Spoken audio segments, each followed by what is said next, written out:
Hello বন্ধুরা, কী করছো সবাই? কেমন আছো বলো? আজকে ওয়েদারটা খুব সুন্দর, দেখবে। দেখো, বেশি রোদ্দুর নেই, হালকা, গরমটাও তেমন নেই। তো আমি রান্না করতে করতে একটু ব্যালকনিতে চলে এসেছি। তো চলো আজকে কি কি রান্না করছি তোমাদের সাথে শেয়ার করি। এদিকে দেখো, ছোট ছেলে খেলছে গেম। পরীক্ষা হয়ে গেছে 12-এর, এখন রেজাল্ট বেরোবে তারপরে তো। আর ওদিকে বড়টা ঘুমাচ্ছে, অফিস করে আসে নাইট ডিউটি। তো চলো আজকে কী কী রান্না করেছি তোমাদের সাথে শেয়ার করি। তো এখানে দেখো, এটা ছোলা ভেজেছিলাম সকালে, মুড়ি দিয়ে খেলাম। এই ভাজা ছোলা খেতে আমার খুব ভালো লাগে। ছোলা আমার খুব ফেভারিট, যেমনই হোক না কেন, ছোলা সিদ্ধ ভাজা যাই হোক না কেন। আর এটা তেতো একটা করেছি, শুক্তো, শুকনো শুক্তো আর কি। আর এটা আছে কালকে আমের টক। আর আজকে আবার ডাল করেছি, এরকম মুসুরির ডাল, প্রায় আজ 2 মাস পর খাচ্ছি।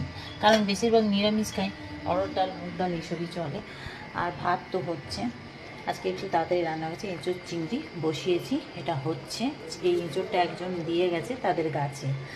আর ভেটকি মাছ নুন হলুদ মাখিয়ে রেখেছি। ভেটকি মাছটা ভেবেছিলাম কালিয়া করব, তারপরে দেখলাম না, এটাও রিচ হয়ে যাচ্ছে।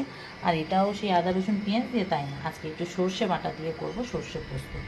তাই এইসব রেডি করে রেখেছি, শুধু মাছটা হলে হয়ে যাবে। তোমাদের কি মেনু অবশ্য কমেন্ট করো। তো দেখা হচ্ছে খাওয়ার সময়। প্রচুর কাজ আছে, বাসন